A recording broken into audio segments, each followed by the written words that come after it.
first sample of rain in the White Mountains in New Hampshire, Okay. about the same age as some of the panelists here today. And I was shocked to find that the sample was about 100 times more acidic than we thought it ought to be, but we really didn't know what it ought to be because there were no other data available for comparison. But it raised some really important questions. Was the acidity unusual? Was it unique to the White Mountains? How long had it been that way? Where did the acidity come from? Did it have any environmental impact? Subsequent scientific research by a large number of people showed that the major pollutants, sulfur dioxide and nitrogen oxides, were generated from the combustion of coal and oil that were emitted primarily from large power plants in the Midwest. Pollutants were converted to strong acids, sulfuric acid and nitric acid in the atmosphere, and then transported in the atmosphere by prevailing winds. Acid rain was widespread in eastern North America and had serious impact on aquatic and terrestrial ecosystems. I have vivid memories of how it felt as a young scientist, 28 years old, as I said, fighting for my science against large and powerful vested interests.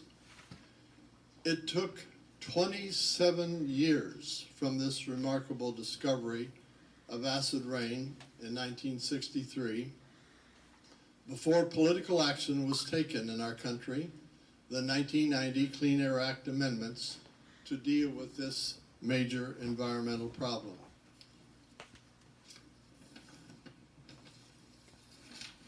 Now, because of reduced emissions, the acidity of rain and snow in the Northeast is about 80% less than it was at that peak in the late 1960s, early 1970s. A rare example, but an example of a major environmental success story. We don't have many of them. Climate change is characterized by rapidly increasing and record high temperatures worldwide, increased weather variability, intensified storms, rising sea levels, acidification of the world's oceans, and major ecological changes. The massive wildfires in Australia are an example of how this environmental issue has reached crisis proportions. Long-term monitoring at Hubbard Brook has revealed many indicators of climate change. It's warmer and wetter. The vegetation biotic changes show that vegetation breaks dormancy earlier in the spring and leaves fall later in the autumn.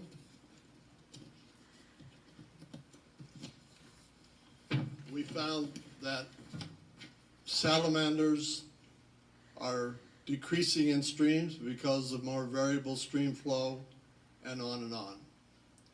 How long will it take before we take action to deal with this very serious problem? Today's forum is a wonderful opportunity for young scientists to ask informed and important questions about what policies are planned to protect their and our environmental future. So let's have the discussions begin, and I'm happy at this point to turn the mic over to co-host Gary Hirshberg, co-founder and chairman of Stonyfield Organic. Gary? We should have